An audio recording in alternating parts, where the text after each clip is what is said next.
Hey there guys, JohnFix1, CrushFace here for another Pokemon X and Y wireless battle. So I'm going against Matt today with randomly thrown together teams. His is all shiny, mine's not.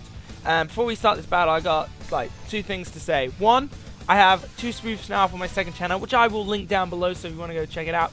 And two, the video on this one is slightly slanted, so I hope you all guys will enjoy it anyway, and I do apologize. It's very hard to record this with a camera. And yeah, and lastly, question of the day. What's your favourite shiny Pokemon? So leave answer to that in the comments below. Without further ado, let's hop into this battle. Ikazet! So to begin this battle off, I'm actually going to lead off with Falcor, who is a Staraptor, a tribute to my first ever caught Pokemon in Sinnoh. So he's going to lead off with Kingdra. So straight away, I don't want to stay in case this thing has Ice Beam or anything. So I'm going to go for the U-turn to get a return, and I make a bit of a silly play here, as I do.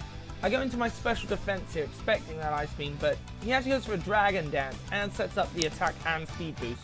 So I should have likely swapped from my special defense wall, which is my Glade, out actually into my normal defense, a Tangela, but I don't, and I actually stay in and try to go for the Leaf Blade, but unfortunately they get the flinch. So now I actually make that play into Spaghetti here, and they're going to go for another Water Sport, and it's going to do quite a bit, but not enough. So next round, they're going to go for Twister. Gosh knows why they have it. It's a very weak Dragon move. As I'm going to go for the Leech Seed, set up some seeds on their side of the field, start sapping some of that lovely health to try and regain. And again, another silly play here, as I should have gone for the knockoff, but instead I decided to try and get all the health back like a greedy so-and-so, and I actually went for Giga Drain, which it's kind of bad, as you'll see here, that they actually have the leftovers on this Torkoal, which you might remember from my last battle with Matt. So I'm actually now expecting a Fire-type move, so I'm going to make the swap here into the Sniper, who is a Choice Scarf? Yes, Choice Scarf Klawitza, so that Fire move's not going to do much. They're going to get their healing off that, and I'm actually expecting them to swap out, but I didn't know into what, so I just went for the play it safe Aura Sphere, as they swap into that Breloom, another one which I've battled before, the Poison Heal. So this Aura Sphere is going to do at least 90%, which is pretty decent. They're going to get the poison from the orb, and like I say, Choice Scarf. Do not mess with Choice Scarf Klawitza. It is amazing in battle. So next into Sylveon, and I can't actually U-turn out, so I'm going to have to just normally swap out here, and I go into Stoutland, because I haven't seen Stoutland used much. I mean, Intimidate's not actually going to be that helpful here. I just really wanted to use Stoutland this match and get a Toxic on this Sylveon, just because I knew it was going to be a pain in the butt, so I'm going to get off a Toxic, as the Stoutland here is going to absolutely tank a few Fairy-type moves.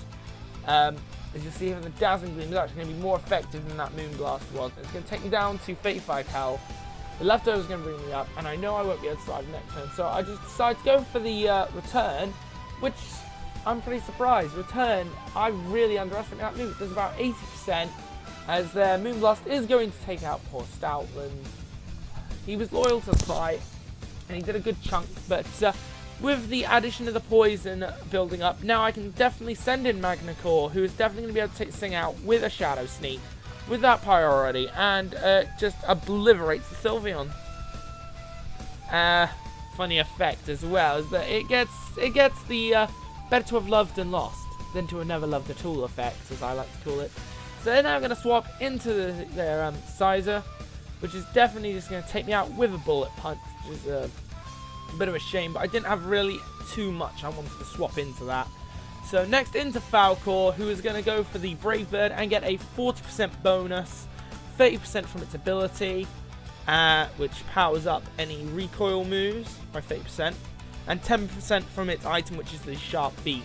So next down to Kangaskhan, and I was pretty sure I could kill this thing. However, again, keeping Falcor here was a bit of a dirt play, as they go for that Mega Evolve, which, you know, as you may have known with me, is a pain in the butt. So they're going to go for the Sucker Punch, which is going to do a ton of damage, but I'm going to luckily survive on 4 health, because that's my good old Falcor. You go for that close combat, which is going to take them down extremely low, but Only problem now is I don't want to take the Sucker Punch. So I go for a Roost, and they do go for the bait and Sucker Punch twice actually. They like me to Roost up to full health, which is kind of surprising. They could have just gone for, if you ask me, they could have just gone for Power Up Punch, got their attack up, and now done super effective damage. But I make a bit of a silly play here, trying to go for another close combat, which means their Sucker Punch is going to get a high damage roll, and it's going to take me out. When in fact, I should have just done what I've done now again, and swap again back into my Spaghetti, who has Regenerator, so I don't know why I was trying to take as much health as possible earlier, because it'll just re-heal it when I swapped it out. But as you'll see here, that Sucker Punch, and Earthquake, it does nothing. So I'm going to use Leech Seed to get some health back, sap some more of that health, hopefully try and kill it with it. Unfortunately, it doesn't. So this Sucker Punch incoming. Even with that Parental Bond, it does jack nothing. So a Giga Drain's going to easily kill off this Kangaskhan, and now I'm actually expecting the Torkoal to come back in, as it's the one of the only checks against this Tangela. It's the only fire type he had on his team, if you remember.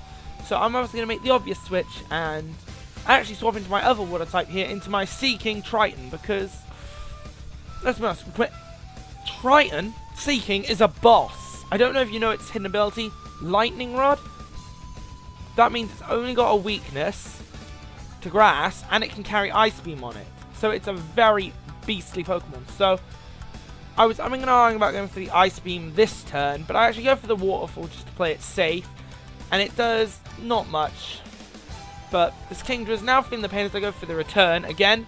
Not as much as I hoped, but again they go for the Twister, so it's not going to do that much. And it's just going to...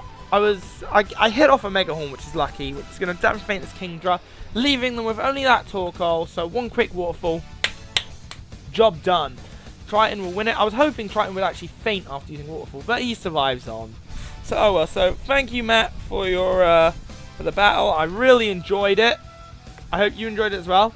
So quick reminder question of the day: what's your favorite shiny Pokemon? And remember, I'll link my spoofs below for you to go and enjoy. So this Drafix1 Crona Streets signing out. Come on, give me a beat.